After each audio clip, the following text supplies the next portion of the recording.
ஒருத்தன் விழுந்திருக்கும் பொழுது அடிக்கிறது சரியா? அதுவும் ஏழையா இருந்தா இறக்கப்படுற நாங்கள் ஒரு பணக்காரன் விழுந்திருக்க நாங்கள் இறக்கப்படுவதற்கு பதிலாக சந்தோஷப்படுறோம். இளம நடந்த அந்த சம்பவம், அதாவது உணவு திருவிழாவுக்கு போய் அங்க மக்கள் பட்ட துயரம், அதன் பிறகு வந்த விரக்தி, கோபம், அத்தனையும் நான் உணர்ந்து கொள்றேன்.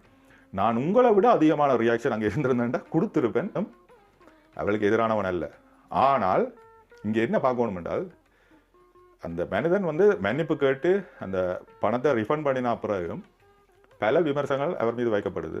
தன்னுடைய ஊழியர்கள் கஷ்டத்தில் இருக்கிறத பார்த்து கண்ணீர் வடிக்கிறார். அப்படி இருந்தும் நாங்கள் தொடர்ந்து அவரை விமர்சிப்பது சரியா? ஏனென்றால் நாங்கள் ஒரு குரூர சந்தோஷத்தை எடுக்கிறோமா? ஏனென்றால் பணக்காரன் ஒருத்தன் கஷ்டப்படும் பொழுது எங்களுக்கு கூட சந்தோஷம் வருது. அது ஏழையா இருந்தா வராது. அல்லது எங்கட லெவலா இருந்த ஒருத்தன் கஷ்டப்படும் பொழுது நாங்கள் சந்தோஷப்படுறோம். இது என்னுடைய ஆய்வு. சரியா? இதை பற்றி நீங்க என்ன நினைக்கிறீங்க? அது உண்மைதான் நீங்கள் சொல்கிறது. அதில் எனக்கும் உடன்பாடு இல்லை. என்னடா இப்போ என்னத்தை எதிர்பார்க்கிறோம்டா, என்ன அவரை இழுத்து மூடிட்டு போகணும்னு நினைக்கிறேன். ஒரு நான் எப்படி பார்க்கணும், இல்லை 500-600 பேர்கிட்ட வேலை செய்யணும். உண்மையாகவே அதுவும் அந்த மாவட்டத்தை சேர்ந்த ஒரு பின்தங்கின மாவட்டத்தில் இப்போ தான் வேறு ஒரு ஆளுக்குங்களால் வேலை கொடுக்குறதுக்கு தகுதி இருக்கும் இல்லை தானே? அப்புறம் இது விமர்சனம். அவர் ஸ்டாஃபை தன் குடும்ப உறுப்பினராண்டு தான் அதை நல்ல. நான் அவர் ஒரு நாளும் அவர் ஸ்டாஃபை கூடாமல் மரியாதை குறைவாக நடந்ததை நான் காணல. இவ்வளோ ஆழமாக ஒரு வீடியோ கூட நான் பார்த்துருக்கேன். அப்படி ஒரு நாளும் நடக்கல. அதைத்தான் நான் பார்த்தேன். இவ்வளோ விமர்சனம் வைக்கிறவ, அதைத்தான் நான் வெளிநாட்டிலேருந்து போகிறவ, அந்த துச்சமாக 5 பவுண்டானே இது பெரிய காசு இல்லைன்னு கதைக்கிறதும் அதெல்லாம் நான் ஏற்க மாட்டேன். 5 பவுண்டாலும் சரி, சும்மா போனால் 5 பவுன் கொஞ்சம் 1 ரூபாய்க்கு கடையில் போய் நாங்கள் லண்டன் லண்டன் 3000 ஓரளவுக்கு பெரிய காசு. 3000 லண்டனுக்கு இல்லை 3000 ஒரு எவ்வளோ 5 பவுன் சுமார் எறிகிற காசு, பிச்சை காசு போல. அங்கே ஒரு 50 பென்ஸை கூட்டின உடனே அதில் நிற்கிறவன் காசை கூட்டி போட்டாண்டு அதை கதைக்கிறதெல்லாம் பிள்ளையான வார்த்தைகள். வெளிநாட்டில் இருக்கிறவங்களுக்கு காசு இல்லை. அது நான் உண்மையான நண்பர்கள், இந்த வெளிநாட்டில இருந்து போறவர்கள் அங்க செய்யற சில காரியங்களை எல்லோரும் இல்லை, ஒரு 5 விதமானவர்கள் நான் பொதுவாகவே கவனிச்சிருக்கேன் நண்பர்களே. இங்க ஒரு சயின்ஸ்பெரி அல்லது ஒரு சூப்பர் மார்க்கெட் வைங்களேன், ஒரு மார்க்ஸ் அண்ட் ஸ்பென்சர், ஒரு ஏதாவது லிட்டில் ஏதாவது ஒரு சூப்பர் மார்க்கெட் அதுல போய் கியூல நிற்பார்கள் நண்பர்களே. ஒருவித பிரச்சனையும் இல்லாம கியூல நிற்பார்கள். ஒரு சாதாரண ஒரு பலசரக்கு சூப்பர் மார்க்கெட்ல கியூல நிற்பார்கள். அதுவே ஒரு தமிழ் கடையில போய் அவர்களை கியூல நிக்கிறதுக்கு அவர்களுக்கு முடியாது. தமிழ் கடையில கியூல ஒரு 4 பேர் இருந்தா அவர்கள் இப்படி நிக்கிறதும், புஷ் பண்றதும், அதுக்காக குறுக்க கொடுக்கறதும், காசை கொடுக்கறதும், இது நான் எங்கட தமிழாக்கள்லயே கவனிச்சிருக்கேன். அதே மாதிரி அவர்களுக்கு ஸ்ரீலங்கன் ஏர்போர்ட்டுகளை வந்தோடனே அவர்களுக்கு ஸ்ரீலங்கன் ஏர்போர்ட்ல கூட அவர்களுக்கு கியூல நிக்க இல்லாம இருக்கும். ஆனா இங்க பேசாம இருப்பாரு. ஈத்ரூல பேசாம இருப்பாரு. ஆனா ஸ்ரீலங்கன் ஏர்போர்ட் வந்தோடனே டக்குண்டு புஜம் துடிக்குது, புஜம்ன்ற மாதிரி புஜம் பிரிஞ்சிடும். இது நான் கூடுதலா வெளிநாட்டுக்காரர்கள் கவனிச்சிருக்கேன். கொஞ்சம் இலங்கையே ஒரு 5% இது மிச்ச 95% மிகவும் பண்பான வந்துட்டு போறவர்கள். அவர்கள் இருக்கிற இடம் தெரியாம வந்துட்டு போறது. இந்த 5% வச்சு நாங்கள் அப்படியே மதிக்க கூடாது. நான் பொதுவாக கவனிச்சு பார்த்தேன், இந்த ஏர்போர்ட்ல கூட ஸ்ரீலங்கன் ஏர்லைன்ஸ் ஹோஸ்டஸ் அவர்கள் கொஞ்சம் இலக்காரமா அவர்களோட கதைக்கிறதையும் நான் கொஞ்சம் உளவியல் ரீதியான விஷயத்தையும் பார்க்கிறேன். அதுவே ஒரு பிரிட்டிஷ் ஏர்வேஸ் வெள்ளக்காரன்னா கொஞ்சம் மரியாதை கதைக்கிறதையும் நான் இந்த கண்ணாலேயே பார்த்திருக்கேன். ஆகவே இந்த அவர் பேசின பேச்சு இருக்கோ அது ஒரு இயல்பாவே இது எல்லாம் நத்திங்ன்ற மாதிரி. அப்ப ஒரு வடிவேலு ஒரு படத்துல ஞாபகம் இருக்கு, வடிவேலு சவுதிக்கு துபாய்க்கு போயிட்டு ஒரு ப்ளூ அண்ட் ப்ளூ என்ன ஜிப்பாவும் போட்டு கொண்டு அப்படியே ஒரு வாரம் சோத்த ரோட்ல கொட்டி குழம்புகளை ஊத்தி குழச்சி வைக்கலாம்டா. அப்படியே வச்சா அப்படி ஒரு ஊர் அது. இதெல்லாம் ஒரு ஊர். இங்க சைக்கிள் சனி என்ன மாதிரி நீர் இங்க வந்தீரு சொல்றது சரிதான். அந்த 5% ஆக்களால தான் பிரச்சனையே வருது. எல்லா பிரச்சனையுமே யாழ்ப்பாணத்திலயோ உங்கள நாட்டுல. இப்ப நீங்க இந்த நாட்டுல யாரும் பணக்காரர் வந்து எத்தனை பேருக்கு சந்தர்ப்பம் இருந்து சந்தர்ப்பத்தை நடுவ விட்டவே விருப்பி நம்ம பணக்காரன் நீங்கள் என்ன குத்தி காட்டுற மாதிரி இருக்கு.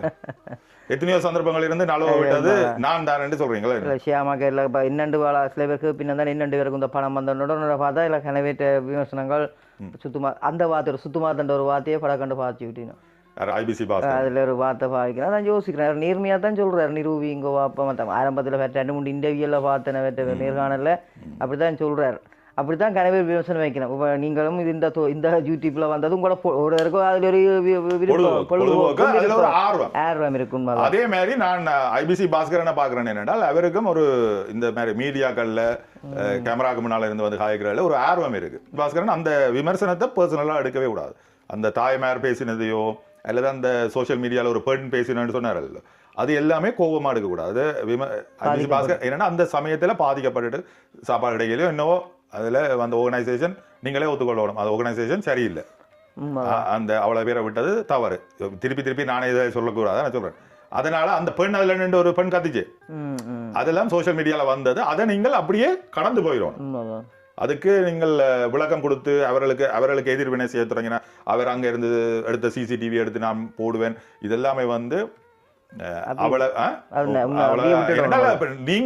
நீங்கள் ஐபிசி பாஸ்கரன் அவர்கள் இப்படி ஒரு இடத்துக்கு போயிருந்தா கூட அவர் கூட இதே விமர்சனத்தை தான் வச்சிருக்கேன். சாப்பாடு கிடைக்க இல்லை.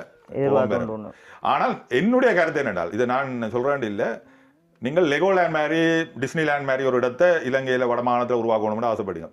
என்ன பொறுத்தவரையில் வடமாகாணம் இன்னும் தயார்படுத்தப்படையில.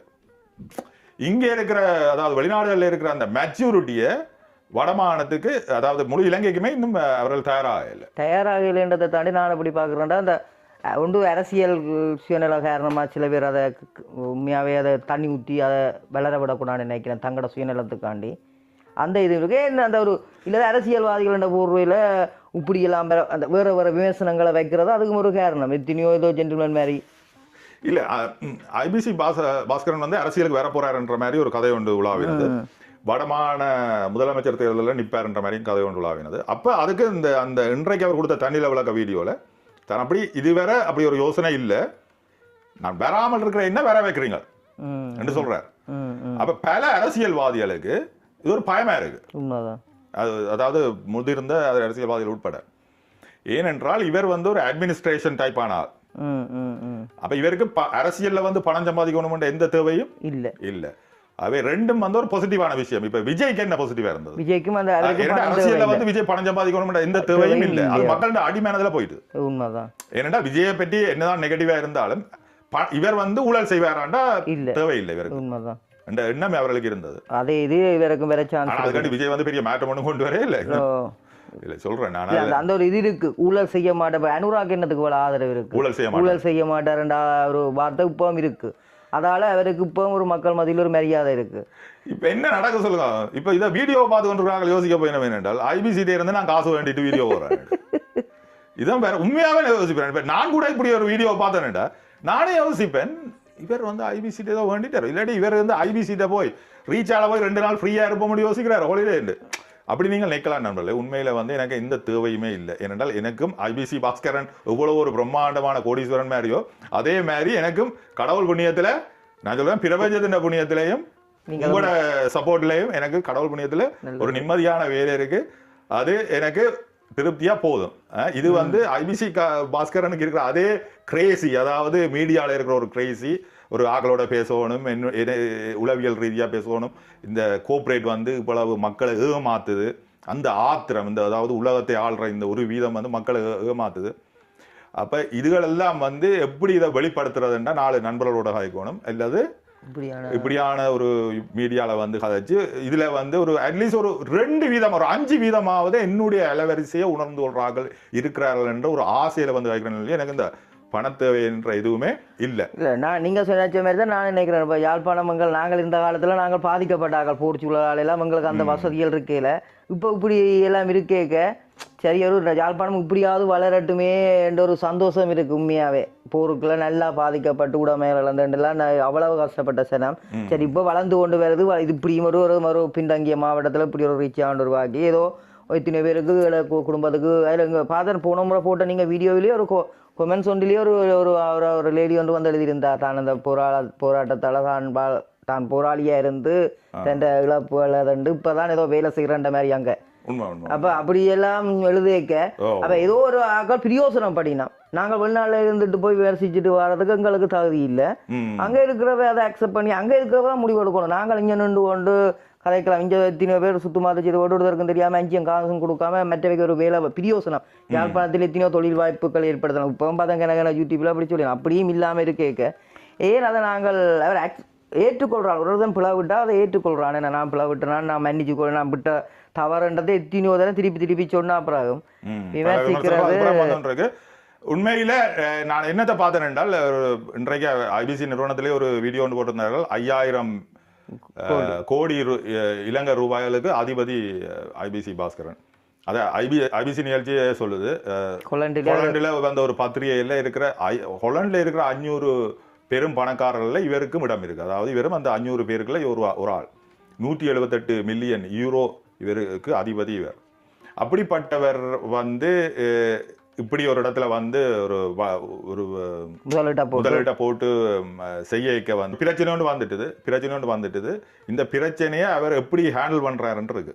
இந்த பிரச்சனையை அவர் ஹேண்டில் பண்ற விதம் எனக்கு பிடிக்கல. இருந்தவர்கள், பாதிக்கப்பட்டவர்கள், குடும்பம் குட்டியெல்லாம் வந்தவர்கள், அவர்கள் சந்தோஷமா இருந்து சாப்பிட்டுட்டு சந்தோஷமா போகும்னு நின்றவர்களுக்கு இப்படி ஒரு சிச்சுவேஷன் வந்தது. அந்த ஆசையை காட்டினது இந்த நிறுவனம். ஆகவே அவர்களுடைய கோபத்துக்கு நீங்கள் எதிர்வினை ஆற்றவே கூடாது. அவர்களை பாசிஃபை பண்ணணும். அதாவது எப்படி ஒரு தாய் தன்னோட குழந்தைய பாசிஃபை பண்றாரோ அப்படி நீங்கள் பாசிஃபை பண்ணணுமே ஒழிய அவர்கள் அந்த பெண் விமர்சிச்சுட்டார், இந்த ஆண் விமர்சிச்சுட்டார், இவர்கள் இப்படி செய்தார். இப்போ நான் சொல்றேன்னு இல்லை, நானும் ஒரு தொழில் முதலீட்டை போட்டுட்டு இருந்தால் எனக்கும் ஒரு மாதிரி தான் இருக்கும். ஆனால் அந்த வன்முறையை தவிர, வன்முறை வார்த்தைகளையும் வன்முறையை தவிர, அந்த ஊழியர்கள் மீது நடத்தப்பட்ட வன்முறை தாக்குதலை தவிர மற்ற எதுக்குமே நீங்க விமர்சிக்க கூடாது. விமர்சனத்தை எடுத்து இங்க பெருசா எடுக்கிறீல்ல. இது ஒரு உளவியல் ரீதியான இது. நானுமே கவனிச்சு பார்த்திருக்கேன். ஒரு பணக்காரன் விழும் பொழுது அவனுக்கு வேலிக்காதாண்டா அவனுக்கு வேலிக்கும். ஏனென்றா அவன் உயரத்துல இருந்து விழுகிறான். விளங்குறது. இப்ப நான் விழுந்தேன்னா நான் இதுல இருந்து ஒரு படியில இருந்து விழுகிறேன். பணக்காரன் விழுகிறது வந்து நண்பர்களே ஒரு எவ்வளவு உச்சத்துல இருந்து விழுகிறான். அப்ப அவன் உச்சத்துல இருந்து விளையாக்க அவன் யோசிப்பான். அட நான் இந்த வார்டுல ஹொலன்ல இருந்து இந்த குடும்பம் குடியோட சந்தோஷமா 178 மில்லியனை பேங்க்ல போட்டுட்டு நிம்மதியா இருந்திருக்கலாம். சரி பிழை விட்டுட்டேன், பேங்க்ல போட்டுட்டு நிம்மதியா, சரி பிழை விட்டுட்டேன், எனக்கு இவ்வளவு விமர்சனம் வருது, பிழைதான் விட்டுட்டேன், திருத்த ஒரு சந்தர்ப்பம் தாங்கோ, திருந்தி ஒரு மேல வர்ற ஒரு சந்தர்ப்பம் தாங்கோ, எந்த பக்கத்தையும் பாருங்கோண்டு அவர் கொஞ்சம் இன்னும் தன்னுடைய தாற்பயத்தை சொல்லியிருக்கோம் அந்த வீடியோல. அதை விட்டுட்டு அவர் எதிர்வினை ஆற்றுறதுல இருந்தார். எதிர்வினை ஆற்றுறதுல நானும் அப்படியான ஒருத்தன் தான். இன்னொருத்தனை பற்றி இப்ப நீ அவருக்கு அட்வைஸ் கொடுக்குற எனக்கு ஈஸியா இருக்கு. அதே நான் சொல்லி சொல்றேன், அவருக்கு அட்வைஸ் கொடுக்குற எனக்கு ஈஸி. இப்ப உங்களுக்கு அட்வைஸ் தர எனக்கு ஈஸி. ஆனா எனக்கு நீங்க அட்வைஸ் தந்தா ஏற்றுக்கொள்ள. அதே மாதிரி பாஸ்கரன் எனக்கு ஒரு அட்வைஸ் தந்தாருன்னா என்னால ஏற்றுக்கொள்ள. ஏண்டா அப்பா நீ லண்டனுக்கு என்ன போலதான் 92ஆம் ஆண்டு வந்த, இன்றைக்கு நான் இப்படி வந்திருக்கேன், நீ என்ன செய்த, நீ சும்மா வேலை இருந்தா பிசினஸா போட்டு செய்திருக்கலாம் தானே, பிட்காயின் எவ்வளவு பாத்தியே, பிட்காயின்ல காசை போட்டியா, கிரிப்டோ கரன்சில காசை போட்டியா என்று கேட்டாருண்டா நான் என்ன பதில் சொல்றது? ஏனென்றா கிரிப்டோ கரன்சி அந்த டைம்ல பாஸ்கரன் அவர்கள் டைம்ல கிரிப்டோ கரன்சி வெறும் 10 யூரோக்கு விற்க, 10 பவுண்டுக்கு விற்க நான் அப்ப பார்த்து கொண்டிருக்கேன். அந்த 10 பவுண்ட் பெறுமதி இப்ப எவ்வளவு இருக்கு? இப்ப 45,000 பவுண்ட்ஸ்ல இருக்கு. இப்ப 6 மாதத்துக்கு முதல் 88,000 பவுண்ட்ஸ்ல இருந்தது. ஒரு 10 பவுண்ட் 6 மாதத்துக்கு முதல் 88,000 பவுண்ட்ஸ்ல இருந்தது. அப்ப அவர் கேட்டிருந்தாருன்னா நீ இவ்வளவு அட்வைஸ் பண்றியே, ஊருக்கு கருத்து கந்தசாமி மாதிரி சொல்றியே, நீ இப்படி என்ன செய்தான்னு கேட்ட. ஒரு 10 யூரோல நான் ஒரு நிம்மதியா காலுக்கு மேல காலை போட்டுக்கொண்டு நானும் ஒரு சின்ன ரீச்சாவ முல்லைத்தீவுலயோ அல்லது கிளிநொச்சியிலயோ உருவாக்கி போட்டு விமர்சனத்துக்கு ஒரு ஏதோ ஒன்று செய்து கொண்டு இருந்திருப்பேன். ஒரு சத்துவத்தை நீங்கள் 2-3 நாளைக்கு முதல் பணம் ஒரு கருவி என்று அதை ஒரு இதாவே எடுக்கக்கூடாது, அது ஒரு இதாக எடுக்கக்கூடாது. ஆனால் பணம் இருந்தா நல்ல, அதைத்தான் நாளையில சொல்ல வரேன். பணம் இருந்தா ஒரு கம்ஃபர்டபுளா தரும். இப்ப ஏன்னா இப்ப நாளைக்கே எனக்கு வேலை, நாளைக்கு காலம்புற 3 உங்களுக்கு தெரியும் தானே, 3 மணிக்கு அதிகாலை எழும்புறேன். அப்ப எனக்கு பணம் இருந்தா எழும்பு தேவை இருக்குமோ?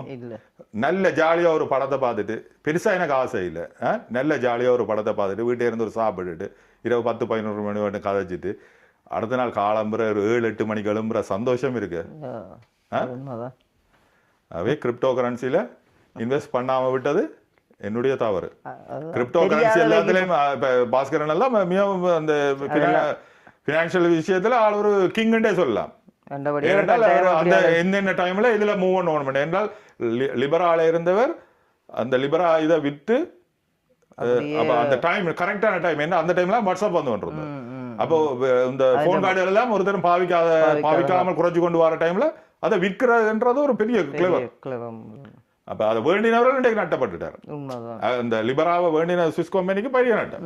யார் இப்ப போன் கார்டு பண்றாங்க? உண்மை இல்லதான். இன்றைக்கு லைக்கா நிறுவனம் பெரிய கஷ்டப்பட்டு ஒரு கஷ்டமான சூழ்நிலை.